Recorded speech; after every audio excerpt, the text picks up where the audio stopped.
So we are in the first weekend of November. It was a big weekend. I mentioned a lot of things that were coming out in my last entry. The trailers, part two. I just got a chance to see a couple of really good films this weekend. I'm only going to talk about one of them for now. I'm going to do separate entries for each one. And there's also a couple I still have on the docket that I want to watch through. I know I said in the last entry that I was really going to try to start picking back up on my entries and get more consistency. I just, life is getting in the way, and, I'm really busy with work and trying to kind of revamp my YouTube presence as well. For those who may not know, who are frequent listeners, I have a YouTube channel. It's called If Flicks Could Talk. I used to do lists and come up with cool concepts to talk about different subjects in film and television. Kind of what I do here, but not on a review basis. More of like an interesting topic basics. But I'm kind of trying to revamp that. Got a better idea about what I want to do moving forward, so I've been working on that a little bit, and that's also kind of like me wanting to get back into the habit of things now that I have to dedicate certain time to work and then recording. I work a second shift. It's tough. I do appreciate your understanding if you are a frequent listener, and thank you so much for your support once again. So what we're going to talk about for now, though, is we're going to talk about Eternals. Very highly anticipated when it comes to what we are expecting for the future of Marvel, simply because this is kind of, it's it's kind of giving us something prequel-esque, but also something to move forward with when it comes to introducing these characters into what the main story arc is, and also what they might add to Phase 4. Now, from what I'm just trying to evaluate in myself when it comes to what Marvel has given us so far between Loki, WandaVision, Shang-Chi, Black Widow, they're setting up a lot of things, and especially when you consider what else is coming out. You've got Hawkeye, you've got the new Spider-Man film, and then you've got Doctor Strange in the next year, which I believe is still part of Phase 4. You have a lot of things that are kind of rolling together that still leaves not too many questions, except for the idea of who could be the big bad, or who could be the next main focus in a way. And I think a lot of us really do believe that the main focus is going to be the concept of the multiverse. WandaVision is giving us that. Loki gave us that. We're pretty certain Spider-Man is giving us that. So this concept is not going to be, too... we're not asking too many questions about that, because that's pretty much where we're all leading towards. However, there's still the question of who is the big bad going to be? Who's going to be this next couple of phases that leads up to what essentially was the first three phases? Everybody knew that this was going to lead into Thanos. Everybody knew. Every movie that was moving forward, every introduction of a new Infinity Stone, it was all going to lead to Thanos. But now, you got Loki, which is teasing Kang the Conqueror. You got this film, and then you have the concept that we're eventually going to be getting a Fantastic Four. This film introduced Arishem, who is also called Arishem the Judge.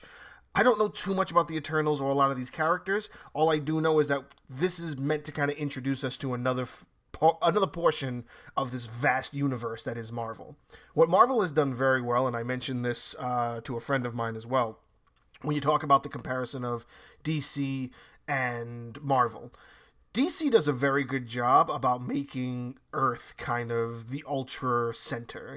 Very few other beings are focused on things going on outside of Earth. Even when it comes to the Green Lantern Corps and all those other various lanterns that are involved in that storyline, a lot of that storyline drifts into different portions of space. Maybe even certain storylines that involve Darkseid too go to certain levels of space, but most of it always comes back to Earth, and almost all of the heroes wind up coming back to Earth, even if a lot of those heroes are from other planets. You have Starfire, who comes from another planet, and she is most of her storylines, from what I can think of, are mainly focused around Earth and around the Titans and around Dick Grayson. So DC is very Earth orientated, when Marvel is very much willing to push the boundaries and talk about other places that storylines should be willing to happen. And yeah, it eventually does come back to Earth in some way, shape, or form, but it's also a matter of there are still other vastly different stories and different worlds and cultures that they can now utilize, and introducing the Eternals just opens more doors for that. They introduced Captain Marvel, that introduced us to the Skrulls.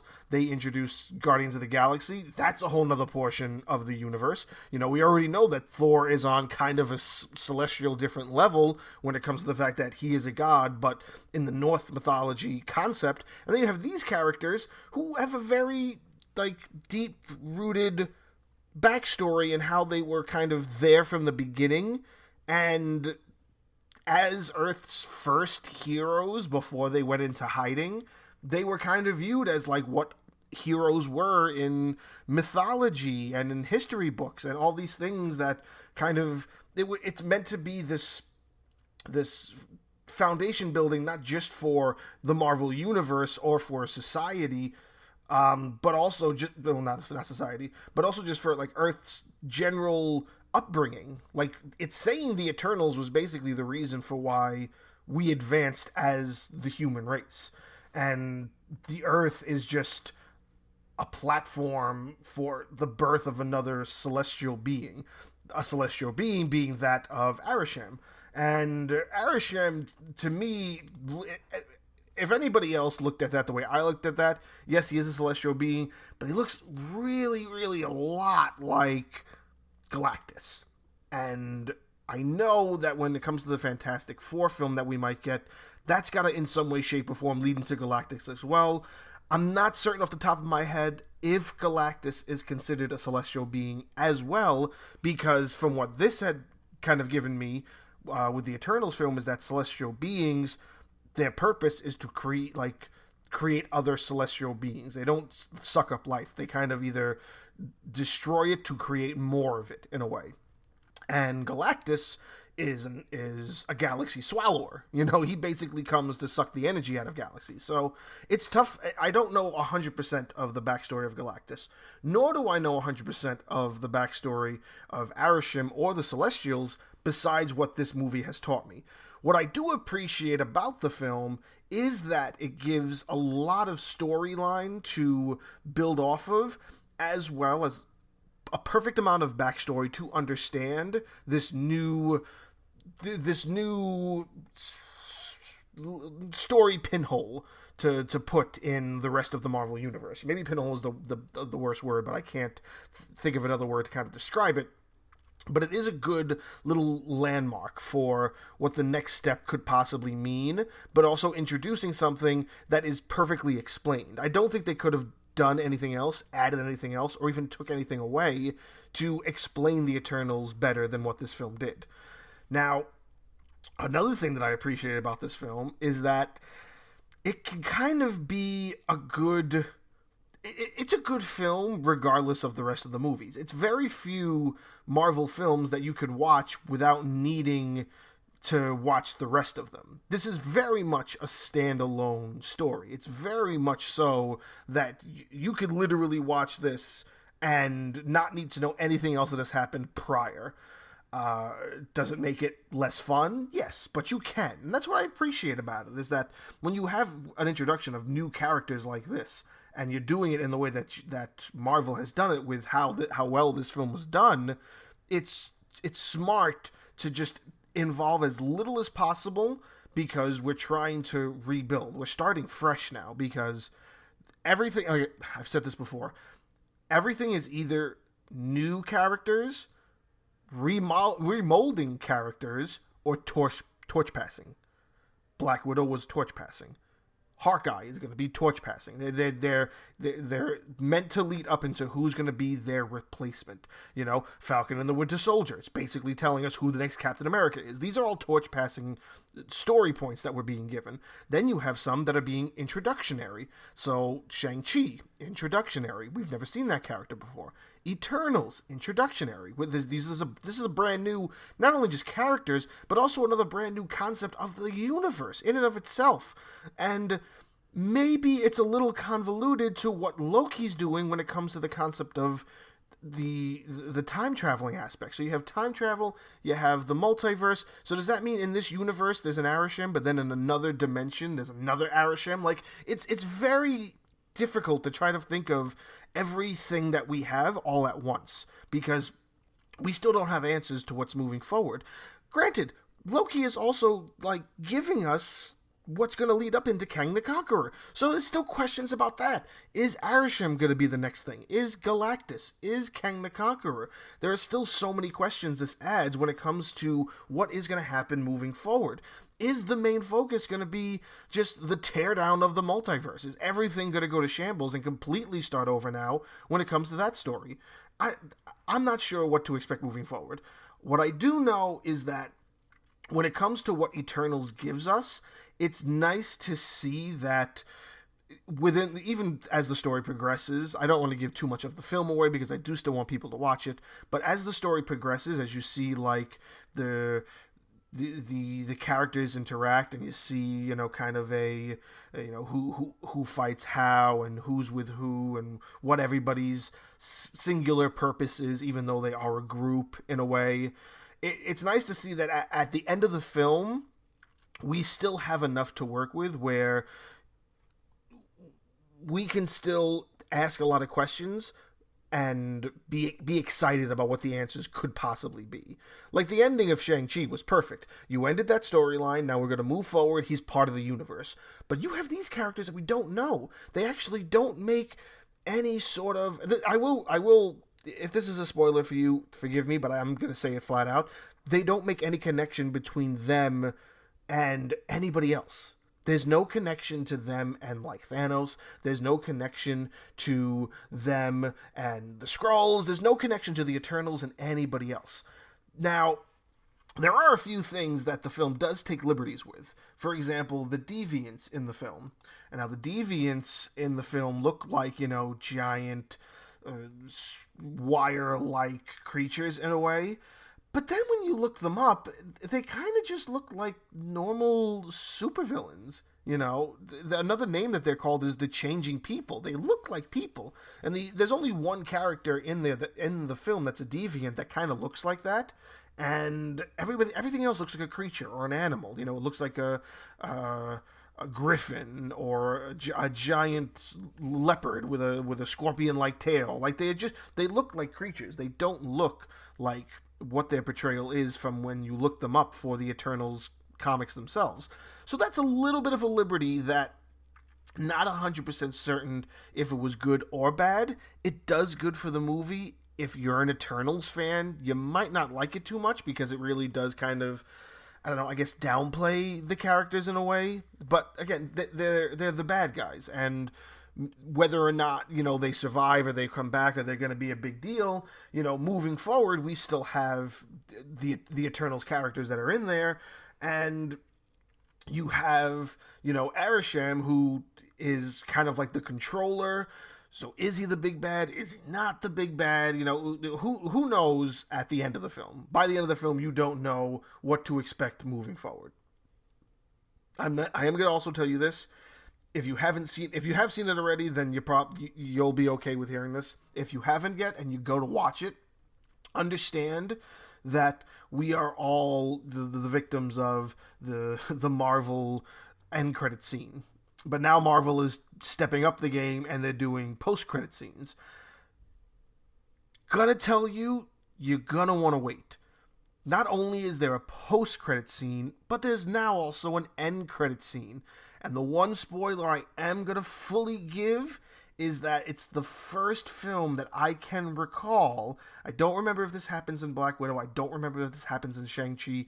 I was there until the end for both the end credits, but these were months ago, so I'm not 100%. I could be wrong, but I do believe this is the first film where at the very end, right after the post-credit scene, or the end credit scene, there's the Eternals will return.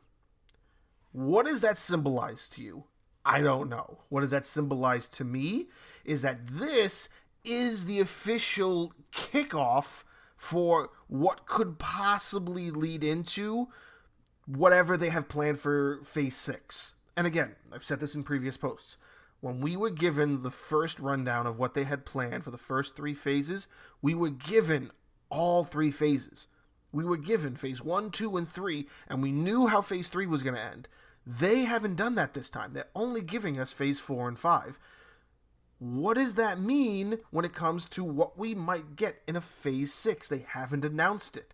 And what was everything kind of leading up to? It was all leading up to a gathering film. It was all leading up to the Avengers. Every phase had an Avengers team up at the end of it. Phase 4 doesn't. Phase 5 doesn't. So we're probably going to get something really big when it comes to the ending of Phase 4. Now, what's Phase 4 supposed to end with? From what I gather, it's supposed to end with the Fantastic Four film. Don't 100% quote me on that, because there are so many things changing and so many dates changing as well. Not only are they changing films, but everybody is changing films. But the Eternals is only kind of... Black Widow is meant to kick off Phase 4. Shang-Chi, Eternals, and Spider-Man are the next 3 in line. And they're the only 3 we officially are getting before the year's over. At the start of the new year, we're getting 3 next year. That's Doctor Strange, Thor, and Black Panther, the Black Panther sequel. Then, going into 2023, we're getting the third Guardians film. We're getting the third Ant-Man. We're supposed to be getting the Marvels, which is going to be the team-up of Miss Marvel, Captain Marvel, and somebody else. I can't remember off the top of my head. But there's also the Fantastic Four film slated for how Phase 4 is going to end. What does that give me? What does my brain go to when I think about that? Well, my brain goes to, this gave us Arishem. It introduced Celestials. He looks just like Galactus.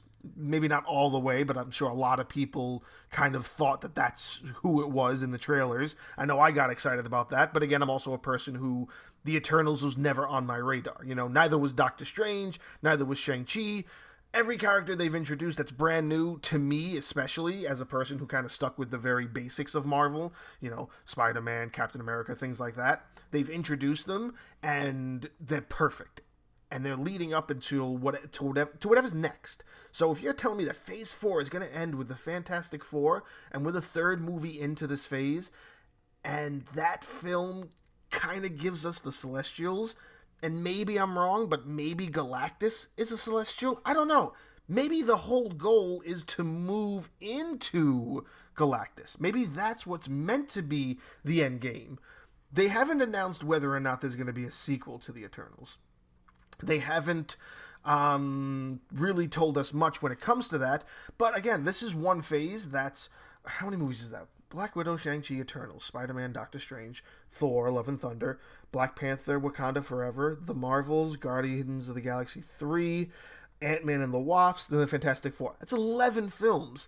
Granted, you also got to involve all these shows too. Phase 4 is huge. It's basically 3 phases in one. Maybe that's why they're doing it. I don't know. But you also got to think of all these shows. WandaVision, Falcon and Winter Soldier, Loki, Hawkeye, Miss Marvel, Moon Knight, which looks great. And I'm so happy with everything I've been hearing about that. You got She-Hulk. You got the new Iron Man one. Well, the 2 Iron Man ones. You had Ironheart, which is meant to introduce... I forget the little girl's name, who kind of is meant to be the replacement of Iron Man. You got Armor Wars, which is going to be a War Machine type film. And then you have Secret Invasion. So you got these 9 shows that are also involved. And I'm pretty sure, I don't think you have to involve this holiday special that the Guardians of the Galaxy is doing. I'm not involving that. I'm also not involving the What If show that just ended, because I don't think that has any sort of continuity basis in what we're expecting, unless the continuity is that it's meant to introduce the Watcher, who I believe the Watcher is also a Celestial. You know what I'm saying? Like, I don't quote me on that. I don't know much about the Watcher, but maybe he is. And now you have to understand, that's at least 9 shows. It's at least 10 films, all leading up to whatever the ending is that might be a key player in introducing what we're expecting for a new Avengers.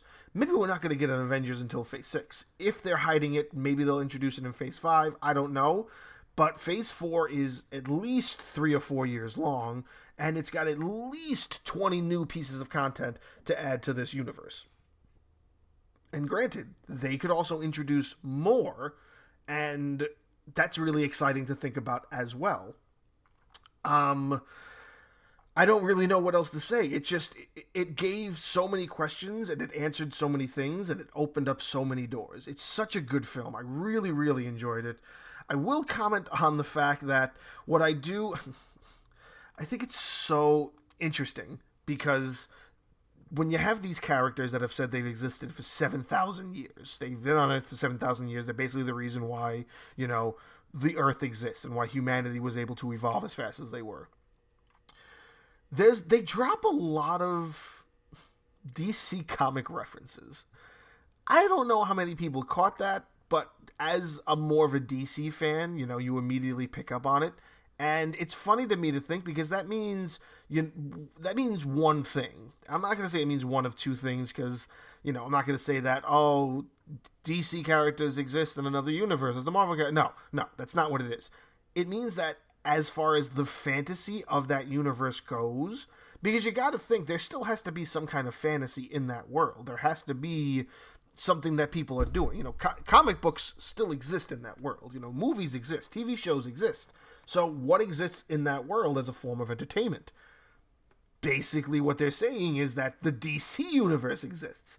Why? Because they make a comment about how one of the characters has like a dude that's like his valet and he runs around recording everything. And when he goes and meets one of the other Eternals people, he's like, this is my valet. And he's like, oh, like a butler, like Batman. And I'm sitting in the theater and I'm like, is he allowed to say that? Is that okay? Can he do that? I don't know. Maybe he can do that. And then 15 minutes later, 20 minutes later in the film, they go and they meet another person, and this person has like a kid, and the kid looks at one of them and goes, Daddy, look, it's Superman. Look, it's Superman. I saw him on TV. He was in London. That's two. That's two of them that they did. They just dropped two bombs like that. They just did. And I don't know if can they do that? Can they do that? I'm in the theater thinking about this, and that's hilarious to me. I don't know if anybody can go after them from that. I'm guessing they had the okay to do that. I don't know. Maybe it was fine. Maybe it doesn't mean anything.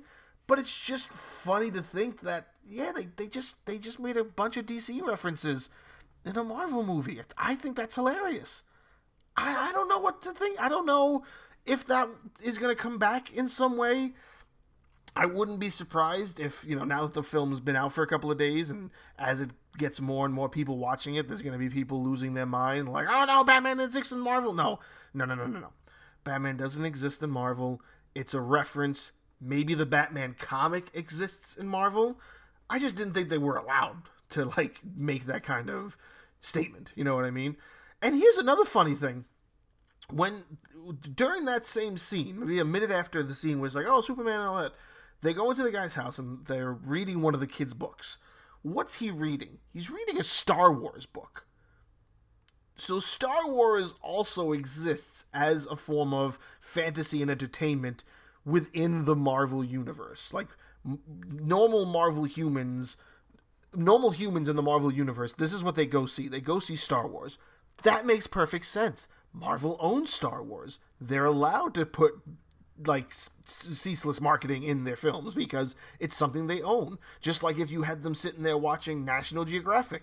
Bet you didn't know this unless you have a Disney Plus subscription, but Marvel and Disney own National Geographic.